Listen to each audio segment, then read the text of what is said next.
Okay, let's create my own variation of our poodle. This time, like the usual, create 2-inch bubble here and pull the nostril here to make it more longer, just like this.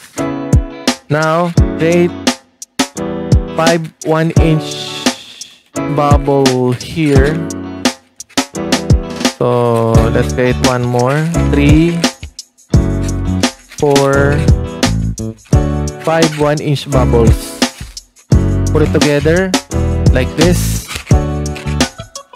and put this mouth through here. Twist the head of our poodle like this. Pinch twist this area. This will serve as the ear of our poodle. Pinch twist this part.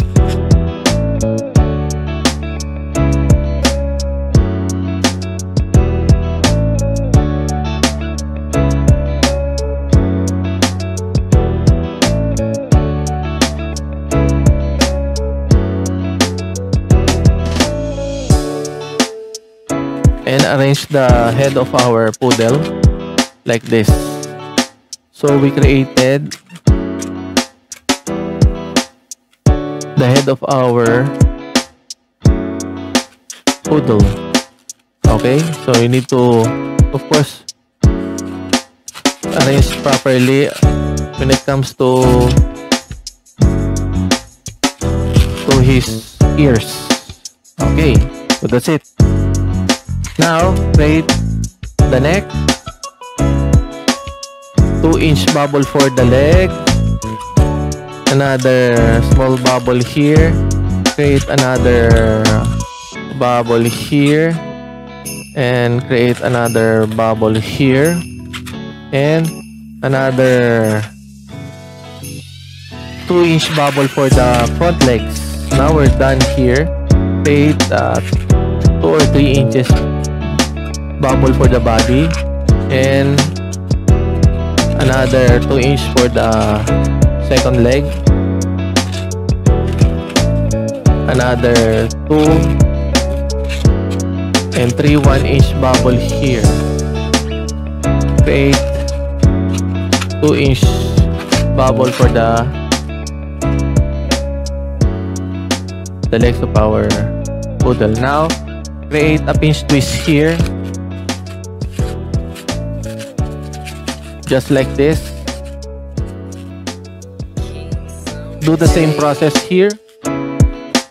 Okay, repeat the process. Pinch twist this part. Pinch twist this part also many times.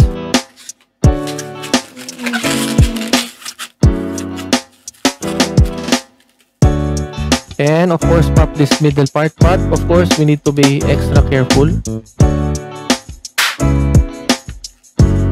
And there you have it,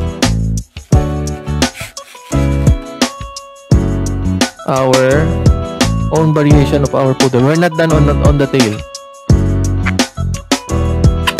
Remove some excess air. I think that's enough. Make a knot. And of course make a poodle tail here. And there you have it, our own variation of our poodle. You can arrange the ears of our poodle like a teddy bear. It's up to you, just like this, no problem.